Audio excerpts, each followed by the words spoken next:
The day my sister stole my future, I was wearing my favorite purple sweater and counting college acceptance letters.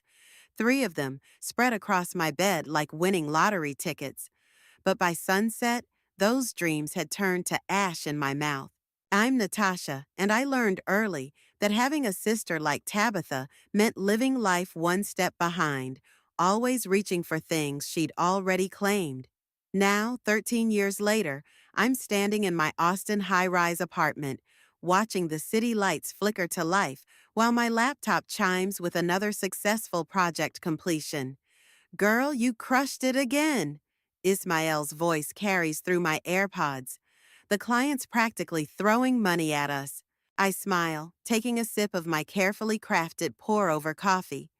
Well, that's what happens when you actually deliver what you promise. Unlike some people we know, he doesn't say her name, but he doesn't have to. Ancient history, I lie, my fingers absently touching the small scar on my wrist, a souvenir from chasing Tabitha across the playground when we were kids. Even then, she was always taking what was mine. My phone buzzes with a text from Martina. Quarterly numbers are in. Your team's performance is outstanding. Dinner tomorrow to discuss your promotion? This is my life now. Carefully built, meticulously maintained, like the succulent garden on my balcony. Each achievement a quiet rebellion against the chaos Tabitha left in her wake. You still there? Ismael asks. Yeah, just thinking about tomorrow's presentation. I walk to my home office, where a wall of certificates and awards reflects the afternoon sun. Remember when I first moved here? Sleeping on your couch, learning to code between waitressing shifts? You mean when you were too stubborn to ask your parents for help? Even after, even after Tabitha cleaned out my college fund? Yeah, I interrupt, the old anger flickering. But look where stubborn got me. The memory rises unbidden. Mom and Dad sitting at our kitchen table, faces ashen, holding the bank statement. Tabitha standing there with practiced tears, claiming she'd borrowed the money to help her boyfriend's startup. $40,000 of my future, gone in a single transaction. You turned out okay, though, Ismael says softly. More than okay. I did. I touched the smooth surface of my desk. Real mahogany, not the pressed wood of my childhood desk that Tabitha had claimed as soon as she deemed it cool enough. A notification pops up on my screen. Another deposit from my latest consulting gig. The amount would have seemed impossible during those first lean years in Austin. Hey, I've got to run, Ismael says. Dinner with the boyfriend's parents. You sure you don't want to join? They always ask about you. Rain check. I've got to prep for tomorrow's. A knock at my door cuts me off. 3 sharp raps that echo through my carefully ordered space.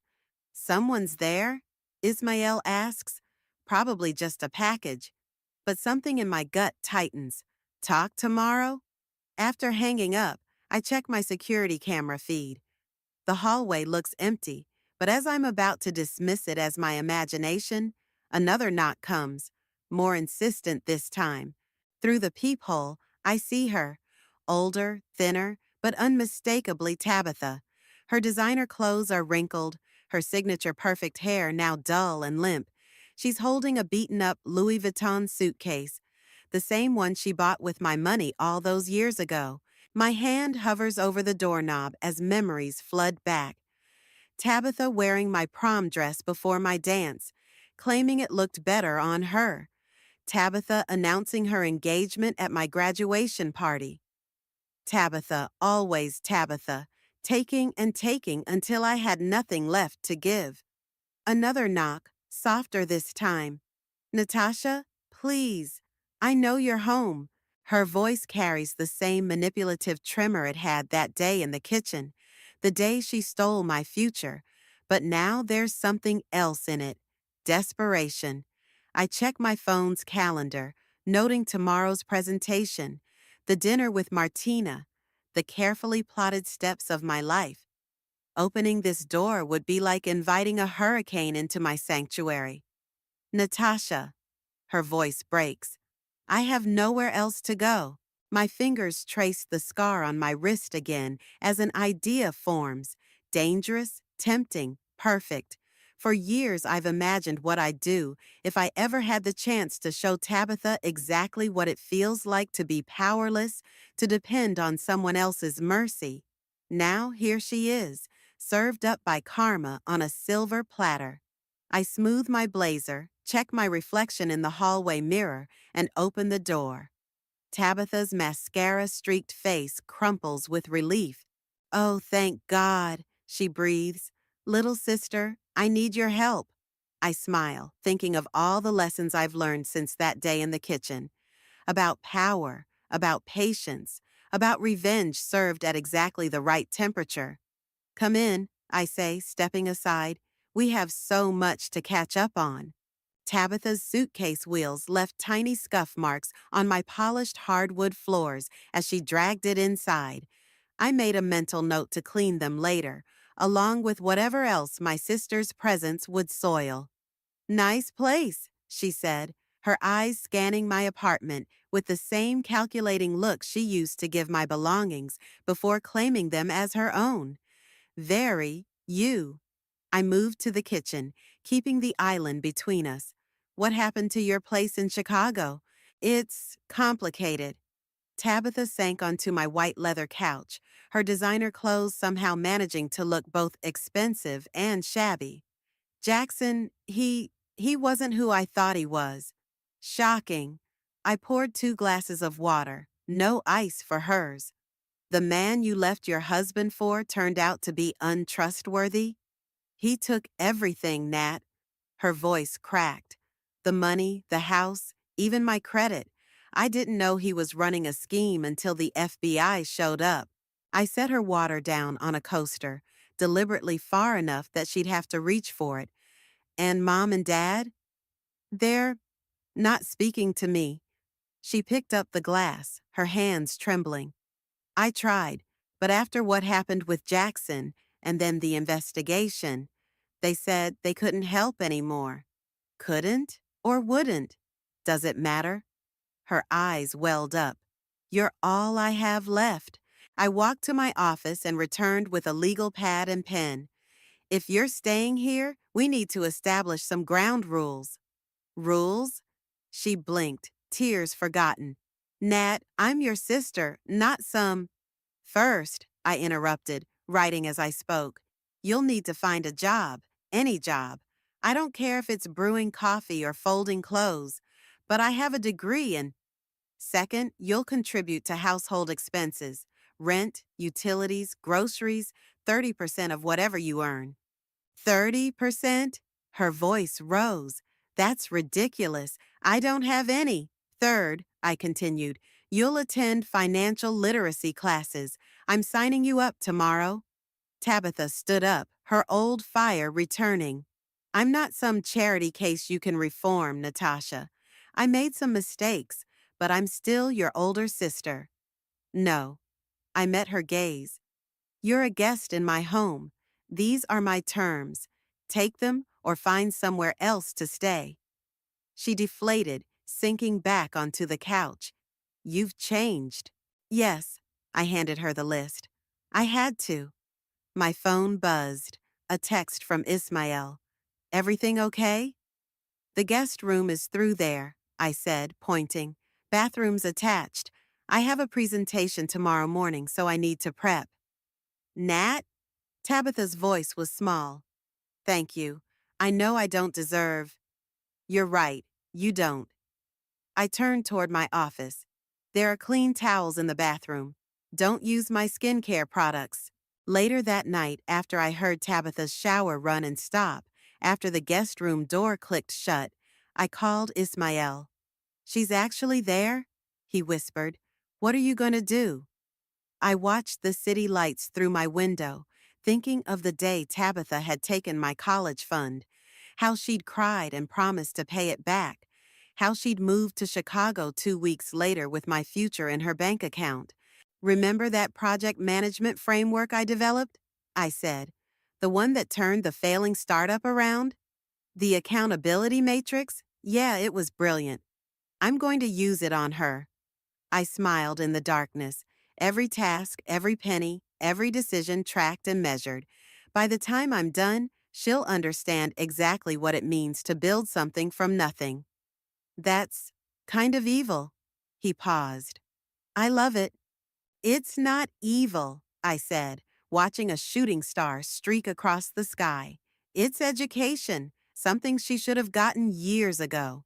And the fact that it'll make her squirm is just a bonus?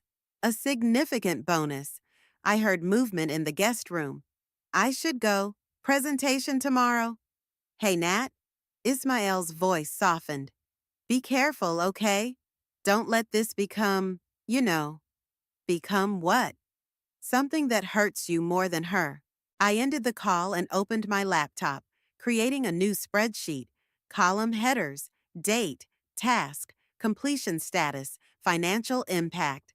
The framework that had saved my career, repurposed for personal use. A notification popped up.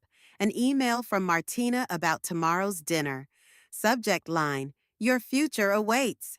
I glanced toward the guest room, where my past lay sleeping on thousand thread count sheets. Tomorrow, Tabitha would wake up to a new reality, one where every privilege had to be earned, every mistake had consequences, and her little sister held all the power. Sweet dreams, I whispered, typing the first entry into my spreadsheet. Day 1, arrival. Status, commenced. The cursor blinked steadily, like a metronome counting beats to a symphony of long-awaited justice. Outside, Austin hummed with late-night energy, but in my apartment, everything was still, poised on the edge of something that felt remarkably like destiny. You want me to what? Tabitha stared at the mop in my hands like it was a live snake. Clean the floors, all of them. I checked my watch. I have a meeting in 20 minutes, and when I come back, I expect to see my reflection in these hardwoods. I've never, I mean, I usually hire people for this sort of thing. And how's that working out for you? I grabbed my laptop bag. Cleaning supplies are under the sink. Don't mix the chemicals. As I closed the door, I heard her mutter something that sounded suspiciously like slave driver. Perfect. My presentation went brilliantly. Martina's smile grew wider with each slide, and by the end, the whole room was leaning forward, engaged.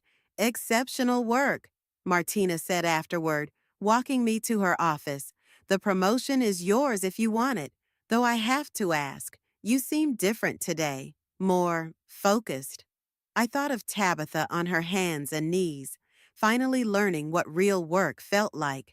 Let's just say I'm channeling some extra energy into my career. Back home, I found Tabitha sitting cross-legged on the floor, surrounded by photo albums I kept in the bottom drawer of my desk.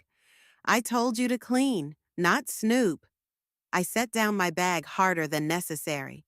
Look at this one, she said, holding up a photo. Your 6th birthday? Remember how mad you were when I blew out your candles? Put them away. And this, she pulled out another. The day I taught you to ride a bike, you were so scared, but I wouldn't let you give up. You pushed me down a hill and I broke my arm. But you learned to ride. She smiled, touching the photo's glossy surface. We had some good times, didn't we? Before everything got so. Before you stole my future? I took the album from her hands. The floors look decent. Tomorrow we start your financial literacy classes. About that. She stood up, brushing dust from her pants. I was thinking, maybe instead of classes, you could just help me? You're obviously good with money, and I'd rather learn from my sister than some stranger. No. I started returning the albums to their drawer. You need professional help? But this isn't negotiable, Tabitha. I've already paid for the course. She crossed her arms. With what money? With your 30%. I smiled sweetly. Consider it an investment in your future. That evening, while Tabitha attended her first class at the community center, I met Ismael for coffee. She found the photos? He stirred his latte. That's a classic manipulation move. It almost worked. I showed him my spreadsheet. Look at her progress, though. The apartment's actually clean and she has an interview at that cafe tomorrow.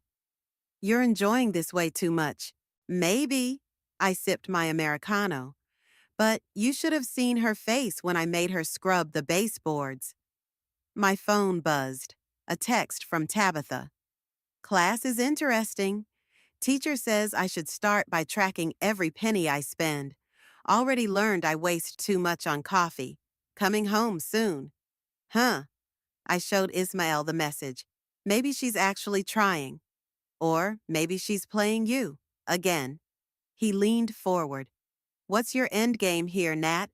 What happens when she's learned her lesson? Before I could answer, another text came through, this one from an unknown number. Is Tabitha with you? Tell her she can't hide forever. Jackson. My hand tightened around the phone. Looks like my sister's problems just got more complicated. You're not getting involved in that mess, are you? I thought of the fear in Tabitha's eyes when she'd mentioned Jackson, the way she'd flinched at the mention of the FBI. No, I said, already planning how to trace the number. I'm just giving her the tools to fix her own mess. Back home, I found Tabitha making notes from her class workbook, her handwriting as perfect as ever. The teacher said I should thank you, she said without looking up, for giving me this chance. Did she also say you should tell me the truth about Jackson? Her pen stopped moving. What do you mean? I showed her the text.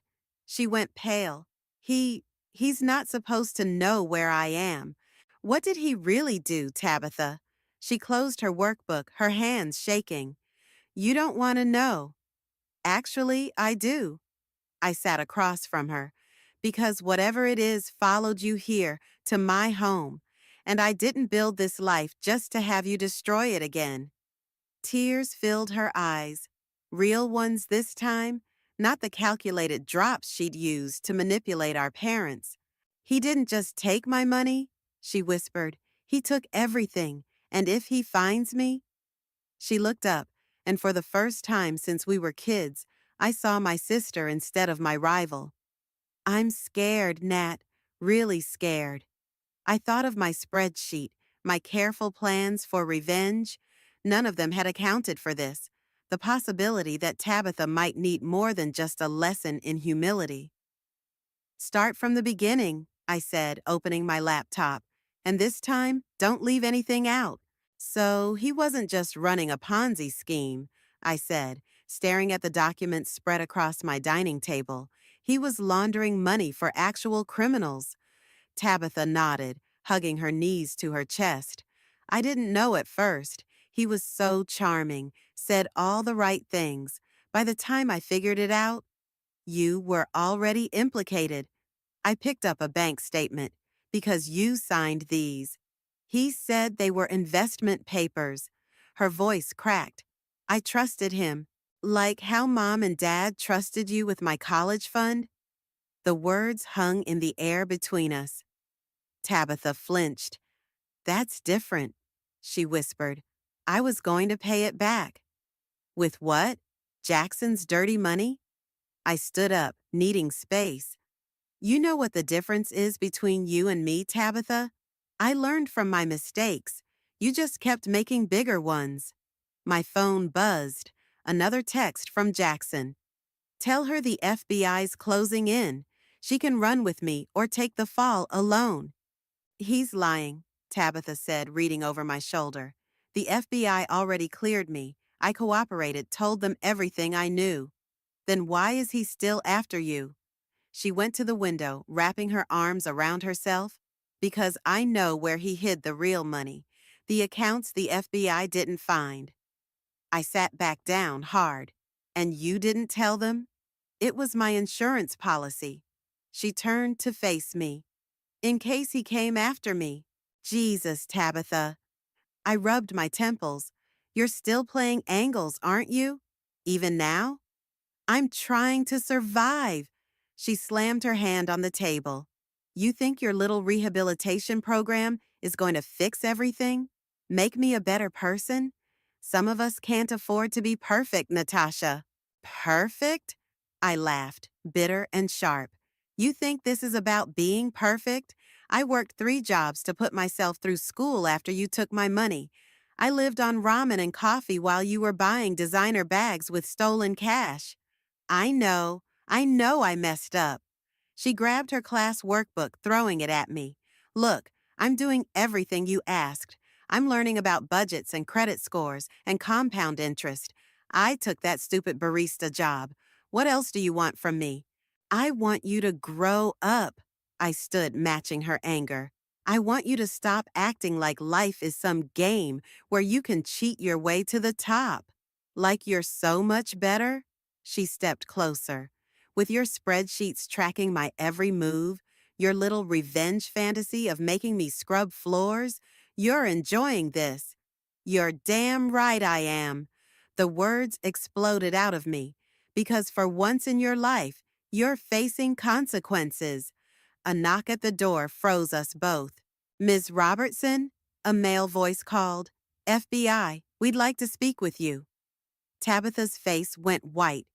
I grabbed her arm before she could run. Listen to me, I whispered. If you run now, it's over. Everything you've been working for these past weeks, gone. I can't go to prison, she breathed. Please, Nat. Another knock. We know you're home. Please open the door. I looked at my sister, really looked at her. Behind the fear, I saw something new, a glimmer of the person she could become if she just stopped running. Trust me, I said, still holding her arm. For once in your life, trust someone besides yourself. She swallowed hard, then nodded. I opened the door to find 2 agents, badges ready. I'm Agent Torres, the woman said. This is Agent Bryant. We need to talk about Jackson Allen. Come in, I said, stepping aside. My sister has something she'd like to tell you. Tabitha stood straighter, her hands steady for the first time since she'd arrived at my door. Yes, she said. I do. About those missing accounts? I watched as she led the agents to my dining table, where her class workbook lay among Jackson's threatening texts. She opened her phone, pulling up emails and photos, evidence she'd been gathering all along. Start from the beginning, Agent Torres said, taking out a notebook. Tabitha caught my eye across the room. For a moment, I saw the sister who'd taught me to ride a bike, before life and greed and bad choices had twisted her into someone I barely knew. The beginning, she said, taking a deep breath. Right. Well, it started when I met Jackson at a charity gala. I sat down to listen, my revenge spreadsheet forgotten on my laptop. Sometimes I realized the best revenge isn't making someone suffer. It's giving them the chance to become better than they were. But as Tabitha detailed Jackson's crimes, I couldn't help wondering, was I ready to let go of my own anger, or was I just trading one form of control for another? The answer, I suspected, would determine whether this story ended in redemption or ruin. For both of us. Your sister's testimony was crucial, Agent Torres said, stirring her coffee. We picked up Jackson trying to cross into Mexico this morning. 3 days had passed since Tabitha's confession. We sat in my kitchen, the morning sun painting everything in shades of gold. Is it really over? Tabitha asked, her hands wrapped around her own mug, the one she'd bought with her first paycheck from the cafe. The investigation is ongoing, but you're in the clear. Agent Torres smiled. The DA was impressed with your cooperation. After the agent left, Tabitha slumped against the counter. I can't believe he's actually caught. Neither can I. I checked my phone, a message from Martina asking to meet. I have to go to the office. Will you be okay? I have work anyway. She straightened her barista apron. Double shift today. Something in her voice made me pause at the door. You don't have to keep that job now that Jackson's caught. I know. She smiled. A real smile, not her usual practiced one. But I kind of like it. It's honest work. At the office, Martina was waiting with an unexpected bombshell. We're launching a foundation, she said, sliding a proposal across her desk. Supporting women in tech, focusing on those who faced financial barriers to education. I picked up the document, my throat tight. And you want me to run it? She leaned forward. Your story, Natasha, working your way up from nothing, it's exactly what we want to represent. I don't know. I thought of Tabitha, learning to make lattes and balance books. My story isn't finished yet. That's exactly why you're perfect for this. Martina's eyes sparkled. You understand both sides, the struggle and the success. Back home that evening, I found Tabitha surrounded by papers again, but this time they were college brochures. The cafe manager suggested I take some business classes, she said, not looking up. Said I have a knack for customer service. You always did know how to charm people. I sat beside her, though usually for the wrong reasons. Yeah, well, she shuffled the brochures. Maybe it's time I used my powers for good. My phone buzzed. Ismael asking about dinner. But before I could reply, Tabitha spoke again. I found this in my old emails. She handed me her phone. From the day I took your money. The email was from Jackson, dated 13 years ago. Your sister's fund is perfect. Once we have it, we can start building our empire. Remember, it's you or her, and you deserve this more. He was grooming me even then, Tabitha whispered, looking for vulnerable people, making them think they deserved to take from others. I stared at the screen, memories shifting like kaleidoscope pieces. Why show me this now? Because I need you to understand. She took her phone back. What I did was wrong. God, it was so wrong. But I was caught in his web before I even knew it existed. That doesn't excuse. No, it doesn't. She met my eyes. Nothing excuses what I did to you. But maybe understanding why helps us move forward. I thought of Martina's foundation proposal. What if there was a way to turn all this into something good? What do you mean? I pulled out my laptop, opening a new document, not a spreadsheet this time, but a blank page full of possibility. What if we created something together? A program to help people avoid scams like Jackson's. Combine it with education, mentorship, like your revenge plan? She smiled wryly. But for other people, better than that. I started typing. A real chance for people who need it. No strings, no revenge, just opportunity. Using Jackson's hidden accounts? Tabitha leaned forward. The ones I helped recover? Poetic justice. I showed her the rough outline. But we do it right this time. Everything transparent, everything legal. She was quiet for a long moment, reading. You know what this means, right? We'd have to actually work together, trust each other. Terrifying, isn't it? Completely. She pulled out her class workbook, but I've been learning about business plans in class. Maybe I could help with the structure? My phone buzzed again. Ismael sending a string of question marks. I texted back quickly. Rain check, building something new. You really want to do this? Tabitha asked. Work with me after everything? I thought about the girl who'd blown out my birthday candles, the woman who'd faced down the FBI, and the sister sitting beside me now. All versions of Tabitha, all part of our complicated story. I think, I said slowly, that the best revenge against people like Jackson is creating something he can never destroy, something built on truth instead of lies. She nodded, already making notes. Where do we start? With the hardest part. I opened my revenge spreadsheet one last time. We start by letting go of the past. With a click, I deleted the file. Outside, the Austin sunset painted the sky in colors of forgiveness and possibility, while inside, two sisters began the delicate work of building something new from the ashes of what was lost. You want me to do what? I stared at Agent Torres across the courthouse cafeteria table. Testify against Jackson. She pushed a paper cup of mediocre coffee toward me. Your sister's testimony is strong, but we need to establish a pattern. Show how he targeted families, manipulated relationships. I never even met him, but you were his first victim. She pulled out a file. Through Tabitha.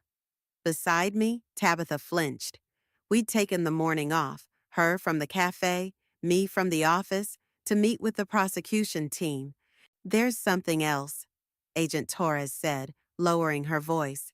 We found evidence that Jackson was working with someone at your parents' bank, someone who flagged your college fund as an easy target. The coffee turned bitter in my mouth. What? An inside job, Tabitha whispered. That's how he knew about the money. My phone buzzed. Martina asking about the foundation proposal. I ignored it, my hands shaking as I reached for the file. The bank manager, I said, recognizing the name. The one who helped me set up the account when I was 16. He's agreed to testify, Agent Torres said, in exchange for a reduced sentence. Tabitha grabbed my arm. Nat, I swear I didn't know. I thought I thought he just looked up public records or something. We need both of you, Agent Torres continued. Show how Jackson's operation worked from start to finish. The grooming, the manipulation, the theft. I stood up abruptly, needing air. Outside the courthouse, the Texas sun beat down mercilessly. Natasha, wait! Tabitha caught up to me. Please, we have to talk about this. Talk about what? I spun to face her. How my entire life was derailed because some banker sold me out? How you were just the convenient tool. I wasn't just a tool. Her voice hardened. I made my choices. Did you? Because it sounds like you were just another victim in Jackson's game. Don't. She stepped closer. Don't you dare take this from me. My guilt, my responsibility. It's part of who I am now, part of why I'm changing. My phone buzzed again. This time it was Ismael. Heard about the trial. You okay? We have to testify, Tabitha said softly. Not just for the case, but for us, for everything we're trying to build. I looked at my sister, really looked at her. The designer clothes were gone, replaced by simple jeans and a cafe t-shirt. Her perfectly manicured nails were now short and practical. But it was her eyes that had changed the most, clear and steady, no longer hiding behind practiced charm. Fine. I pulled out my laptop. But we do this my way. No more secrets, no more angles. We spent the next hour in a nearby park, piecing together the puzzle of how Jackson had orchestrated everything. The bank manager's involvement explained so much. How Jackson had known exactly when the money would be available, how the transfer had gone through without flags. Look at this, Tabitha said, pointing to her screen. She'd been digging through old emails. The bank manager introduced me to Jackson at a charity event, said he was a promising young investor looking for partners. He set you up. He set us both up. She closed her laptop, but we can stop it from happening to anyone else. My phone rang, Martina again. This time I answered. The foundation board loves your proposal, she said without preamble, especially the fraud prevention component. When can you start? I looked at Tabitha, who was watching a group of college students cross the park, their futures still untouched by people like Jackson. We can start next week, I said, after the trial. That evening, back in my apartment, Tabitha brought out the old photo albums again. But this time, instead of using them to manipulate, she pointed to specific moments, turning points where Jackson's influence had started to show. See how my smile changed here? She tapped a photo from Christmas years ago. That's when he started suggesting I deserved more than what our parents gave me. And this one? I pointed to a picture of us at my graduation, where you announced your engagement. He timed it deliberately. She closed the album, said it would make you feel overshadowed, more likely to let me borrow the money. A text from Agent Torres lit up both our phones. Trial starts Monday. Be ready. Are we? Tabitha asked. Ready, I mean? I walked to my office and returned with 2 folders, one for each of us. Our testimony prep, I said, handing her one. Everything organized, every detail accounted for. She smiled. Still the organized one. Someone has to be. I opened my folder. Now, let's make sure Jackson never hurts another family again. Outside, a storm was brewing, lightning illuminating the Austin skyline. But inside, 2 sisters bent over their folders, preparing to turn their darkest chapter into someone else's salvation. The revenge I'd planned seemed small now, compared to this.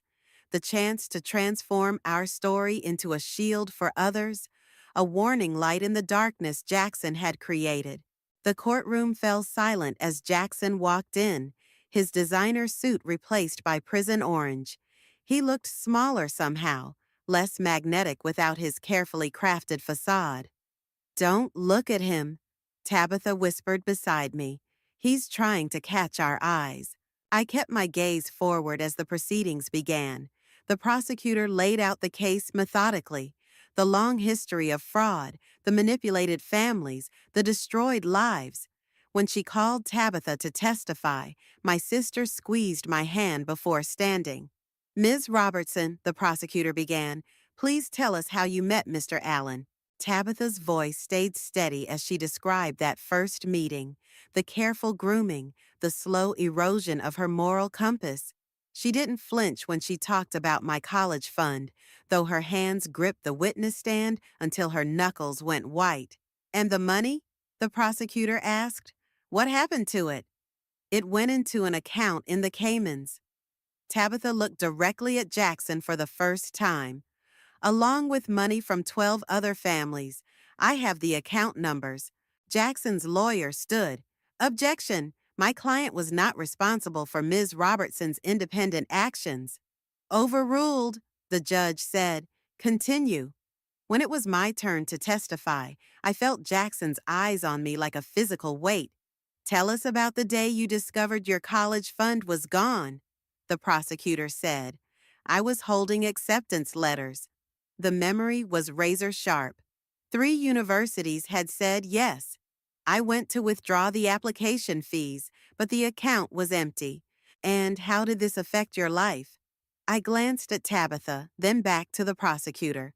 I worked 3 jobs to put myself through community college, slept on friends' couches, taught myself coding between shifts at a diner. But you succeeded, the prosecutor noted. I did. I straightened in my seat. No thanks to the man who orchestrated my sister's theft. Jackson's lawyer pounced. Isn't it true that your sister acted alone? That my client never directly... Objection! The prosecutor stood. The evidence clearly shows Mr. Allen's involvement through the bank manager's testimony. During a brief recess, Ismail found us in the hallway. You both did great, he said, handing us coffee. Jackson looked ready to crack when Tabitha mentioned the account numbers. It's not over yet, I said, watching Jackson's lawyer huddle with him in a corner. They're planning something. I was right. When court resumed, Jackson himself took the stand. I was in love with Tabitha, he said, his voice carrying that familiar smooth persuasion. Everything I did was to build a future for us. Yes, I made mistakes, but like targeting her sister's college fund? The prosecutor interrupted. That was Tabitha's idea. He looked at her with practiced remorse. I tried to talk her out of it. Beside me, Tabitha stood up. He's lying. The judge banged his gavel. Order! I have evidence, Jackson continued, pulling out a letter. A written confession from Tabitha, dated before we met, stating her intentions to take the money. The courtroom erupted. Tabitha grabbed my arm. Nat, that's impossible. I never. The bank manager, I whispered, understanding clicking. He forged it. The prosecutor seemed prepared. Your Honor, I'd like to present new evidence. A forensic analysis of the defendant's computer showing the creation date of this alleged confession. As the technical expert testified about digital timestamps and forged documents, I watched Jackson's confident smile fade. When they proved the letter was created just 2 weeks ago, using prison computer resources, he finally cracked. You don't understand. He stood up, shrugging off his lawyer's restraining hand. These people, they have money they don't deserve. I just redistributed it to those who could use it better. Like yourself? The prosecutor asked quietly. Someone had to benefit. His eyes were wild now. These rich families, hoarding opportunities. I did them a favor, teaching them about loss. The judge banged his gavel again. Remove the defendant. As guards led Jackson away, he turned to Tabitha. You were nothing before me. Nothing. Tabitha stood, her voice clear and strong. No, Jackson. I was someone's sister, and I forgot that for way too long. The verdict came quickly. Guilty on all counts. As the courtroom cleared, Agent Torres approached us. The bank manager's sentencing is tomorrow, she said. Will you be there? I looked at Tabitha, who nodded. We'll be there. Outside the courthouse, storm clouds gathered again, but this time they felt cleansing rather than threatening. I have something for you, Tabitha said, pulling an envelope from her bag. My savings from the cafe job. It's not much, but it's a start on paying you back. I stared at the envelope. Keep it. Nat, please, I need to make this right. Then invest it in our foundation. I pulled out my phone, showing her Martina's latest email. The board approved our full proposal. We start next month. Tabitha read the email, tears forming. You still want to work with me? After everything that came out in court? The truth needed to come out. I took the envelope, tucking it into my laptop bag. Now we can build something real, something honest. Lightning split the sky as we walked to my car, illuminating the path ahead. For the first time since Tabitha showed up at my door, I felt truly certain about our direction. The revenge I'd planned seemed like a lifetime ago. We had bigger things to build now. And that's how my sister stole my college fund, I said into the microphone. But this story isn't about theft. It's about rebuilding. The auditorium was packed with students, their faces illuminated by the presentation screen behind me.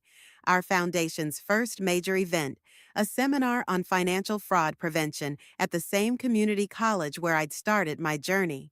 The person who took your future, I continued, might be someone you trust, someone you love. But here's what I learned. Your future isn't something that can be stolen. It can only be redirected. From the side of the stage, Tabitha gave me a thumbs up. She'd be speaking next, telling her side of the story, not for sympathy, but as a warning about how easily manipulation can twist good people into doing terrible things. My phone buzzed in my pocket, probably Martina checking on the event. She'd been skeptical about putting both sisters on stage, telling our raw truth to a room full of strangers. But I knew it was right. Some stories need to be heard in stereo. Questions? I asked, wrapping up my part. A young woman in the front row raised her hand. How did you forgive your sister? I glanced at Tabitha. I haven't. Not completely. But I learned something better than forgiveness. I learned to build something stronger than the past. As Tabitha took the stage, I sat in the front row, watching my sister step into her truth. My name is Tabitha, she began, and I was a fraud, not just because I stole money, but because I stole something more precious, trust. Her voice carried through the room, steady and clear, so different from the practiced charm she'd once wielded like a weapon. But this isn't a confession, she continued. It's a warning, because right now, in this room, there's probably someone thinking about taking a shortcut, making an exception, believing the lie that the end justifies the means. She clicked to the next slide, a photo of Jackson in court. This man taught me that lie, and I believed it because it was easier than facing my own jealousy, my own inadequacy. She looked directly at me, easier than admitting I was destroying my sister's dreams because I couldn't build my own. After the presentation, while students lined up to talk with us, Ismael appeared with coffee. "That was intense," he said, handing me my usual Americano. "You okay?" "Better than okay." I watched Tabitha talking to a group of students, her cafe-trained barista skills forgotten as she gestured passionately about red flags and investment schemes. "We're actually helping people." "Ms. Robertson?" A quiet voice interrupted. An older woman stood nearby, clutching a familiar-looking envelope. "I'm from the bank. The one where it happened." My breath caught.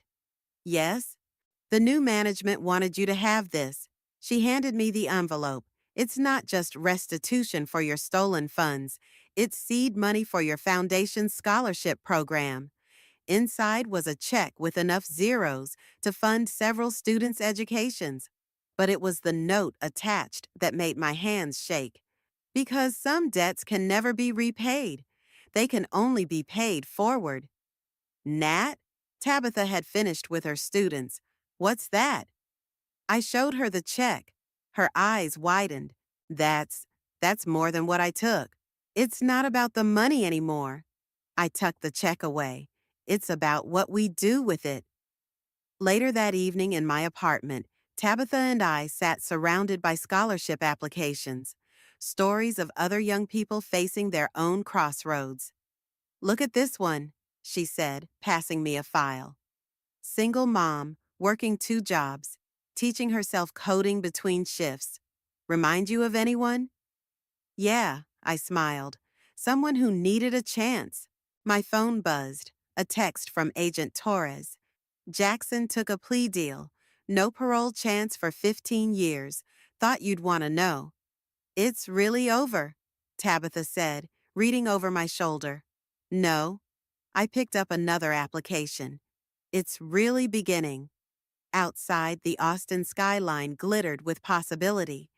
Inside, 2 sisters who had once been divided by money were now united by something stronger, the chance to turn their darkest chapter into someone else's light. "Hey, Nat." Tabitha's voice was soft. "Remember when you made me clean your floors as punishment?" "Part of my master revenge plan," I admitted. "Not my finest moment." "Actually," she laughed, "it taught me something important. Sometimes you have to get on your knees and do the hard work before you can stand up straight again." I looked at the scholarship applications, each one a story of struggle and hope. "We've got a lot of hard work ahead," I said. "Good thing there's 2 of us now." She picked up another file. "Ready to change some lives?" "Ready," I said, and meant it, because sometimes the best endings aren't about revenge or redemption.